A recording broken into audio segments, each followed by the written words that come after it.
जय हिंद दोस्तों। आज हम लोग शुरू करने वाले हैं क्लास 10th का मैथमेटिक्स मैथ देखने वाले हैं और ये एक श्रृंखला के तौर पर चलेगा।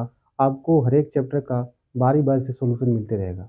ठीक है, तो हम शुरू करते हैं क्लास 10th का पहला चैप्टर। ठीक है ना, क्लास 10th का पहला चैप्टर हम लोग देखने वाले हैं क्लास 10th। ठीक है ना, क्लास 10th और इसका पहला चैप्टर देखने वाले हैं।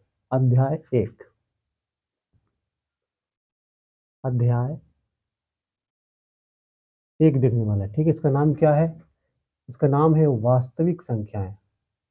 वास्तविक संख्याएं, वास्तविक संख्याएं के बारे में हम जानने वाले हैं। ठीक है, वास्तविक संख्याओं के बारे में यही हमारा चैप्टर है। ठीक है, अब ये जो वास्तविक संख्याएं हैं इसको हम सबसे पहले समझते हैं संख्याओं के बारे में। ठीक है, तो संख्याओं के बारे में सबसे पहले समझते हैं। अगर देखा जाए संख्याओं के बारे में, संख्याएं, तो संख्याएं कौन कौन सी होती है? देखिए, सबसे पहले हम संख्याओं को दो कैटेगरी में बांट सकते हैं, दो कैटेगरी में। ठीक है, बात करें तो पहला आपका हो जाएगा वास्तविक संख्या, वास्तविक संख्या। ठीक है, वास्तविक संख्या। दूसरा आपका हो जाएगा काल्पनिक संख्या, काल्पनिक संख्या। ठीक है ना, काल्पनिक संख्या। ठीक है, ये जो काल्पनिक संख्या है इसको हमको 10th क्लास में नहीं पढ़ना है, ये आगे चलकर आपको मिलेगा 11th क्लास में। ठीक है, जैसे काल्पनिक संख्या की बात करते किस प्रकार का होता है, X square plus 2 equal to 0 है, तो यहाँ क्या हो जाएगा, एक्स स्क्वायर बराबर क्या हो जाएगा, -2, यानी एक्स बराबर क्या हो जाएगा, प्लस माइनस √2। ये जो है ना, ये क्या है आपका काल्पनिक संख्या है, ये आपका है काल्पनिक संख्या है, ये है काल्पनिक संख्या आपका। ठीक है, समझ गए होंगे, काल्पनिक संख्या है। अब वास्तविक संख्याओं के बारे में चर्चा करते हैं क्या है। तो वास्तविक संख्या के अंदर हम अध्ययन करते हैं, पहला क्या, देखिए समझिए। पहला हो गया आपको प्राकृतिक संख्या, प्राकृतिक संख्या। ठीक है, उसके बाद बात करते हैं दूसरा, आपका हो जाएगा पूर्ण संख्या। उसके बाद बात करते हैं तीसरा, तो आपका हो जाएगा पूर्णांक। उसके बाद बात करते हैं तो क्या हो जाएगा आपका परिमेय संख्या। उसके बाद क्या हो जाएगा आपका अपरिमेय संख्या। इतना तो आपको जानना बहुत जरूरी है, तभी आप इस चैप्टर को कर सकते हैं। ठीक है, अब देखिए, चूंकि हम प्राकृतिक संख्या लिखा है तो पहला को करते हैं प्राकृतिक संख्या, यानी प्राकृतिक संख्या क्या है, प्राकृतिक संख्या के बारे में चर्चा करते हैं। ठीक है, तो प्राकृतिक संख्या क्या है, यानी गिनती की संख्या को हम प्राकृतिक संख्या कहते हैं। 1 2 3 4 5 डॉट डॉट डॉट अनंत तक जाए तो प्राकृतिक संख्या है, और इसको हम लोग एन से रिप्रेजेंट करते हैं, एन से दर्शाते हैं। ठीक है, दूसरा आपका हो जाएगा पूर्ण संख्या, पूर्ण संख्या। ये क्या हो जाएगा आपका, तो 0 प्लस नेचुरल नंबर, यानी कि अगर प्राकृतिक संख्या के आगे 0 लगा दिया जाए तो आपका क्या बन जाएगा, पूर्ण संख्या। ठीक है, जैसे क्या लिख सकते हैं, 0 1 2 3 डॉट डॉट डॉट अनंत तक। आपका तीसरा क्या है, पूर्णांक। तो पूर्णांक के बारे में समझते हैं, पूर्णांक बहुत जरूरी है समझना। ठीक है, देखिए, यानी कि 0, तो इसके आगे 1 2 3 4 इधर धनात्मक में जाएंगे, और इसके पहले ऋणात्मक में -1 -2 -3 डॉट डॉट डॉट। ये आपका हो गया पूर्णांक। ठीक है, ये आपका हो गया पूर्णांक। अब परिमेय संख्या की बात करते हैं, परिमेय संख्या, परिमेय संख्या क्या होती है। ठीक है, तो परिमेय संख्या जिसको हम P/Q के रूप में लिख सकते हैं, और जहां Q नॉट इक्वल टू 0, जहां Q 0 के बराबर नहीं होगा। ठीक है, Q 0 के बराबर नहीं होगा। यहाँ PQ क्या है, कोई पूर्णांक है। PQ क्या है, पूर्णांक है।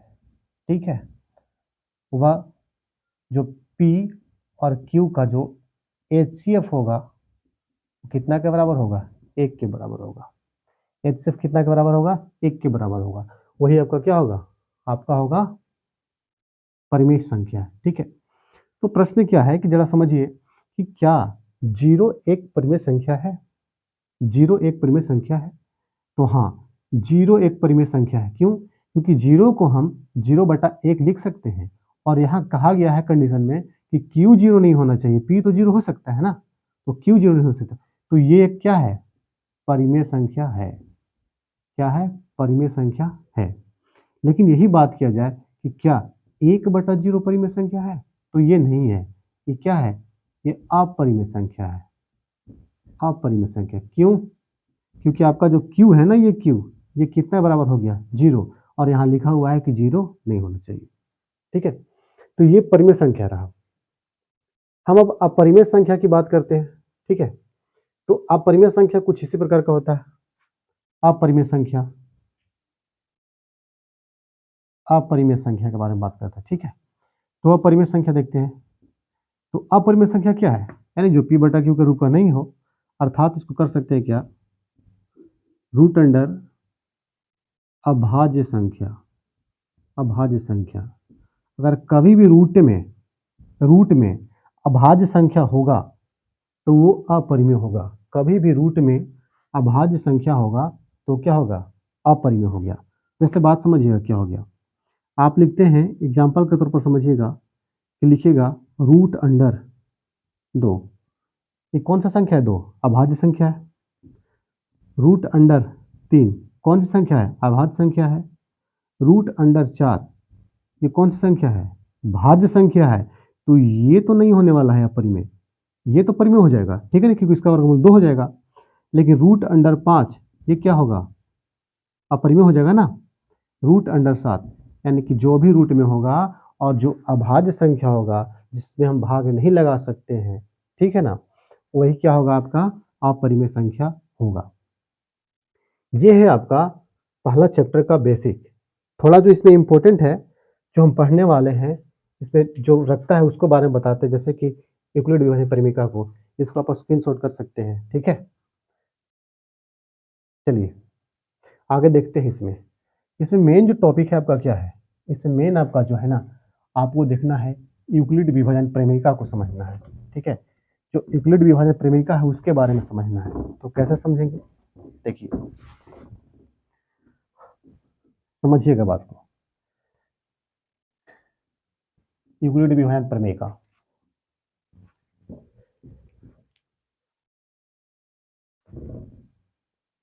यूक्लिड विभाजन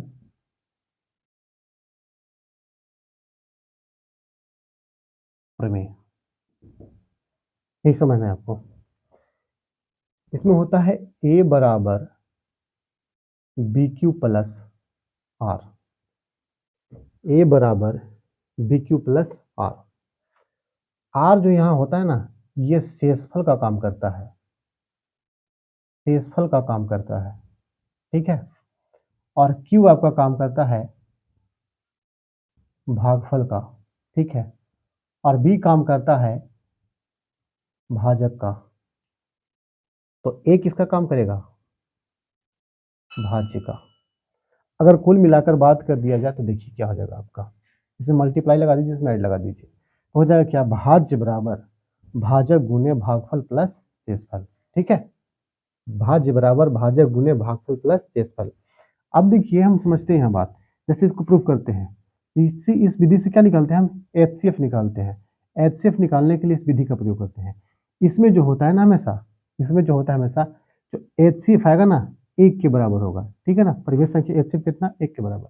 देखिए यानी कि हम कोई संख्या एग्जाम्पल लेते हैं, जैसे मान लीजिए कि हम 7 लेते हैं। ठीक है ना, और 7 हम ले लेते हैं। ठीक है ना, और 7 में हम 2 से भागा लगाते हैं, 2 से, तो कैसे होगा, इस तरह का मैं दिया होगा। देखिए तो 2 से 7 में भागा लगाते हैं हम, तो कितना लगेंगे, 3 दूना के 6। ठीक है, कितना है शेष मेरा, 1। 2 से भागा लगाए तो कितना और में लगा, 2 मेरा क्या था, भाजक, भागफल कितना आया, 3, और शेषफल कितना आया, 1। अगर इधर 7 है तो बराबर कीजिए 2 3 6 1 7, क्या बराबर हो गया। और इसी के फॉर्मूले को हम प्रयोग करके हम इस चैप्टर के मैथ को बनाने का प्रयास करेंगे, सारे मैथ को हम सॉल्यूशन करेंगे। ठीक है, तो अब शुरू करते हैं इस चैप्टर का हम मैथ। तो चैप्टर का पहला मैथ देखते हैं।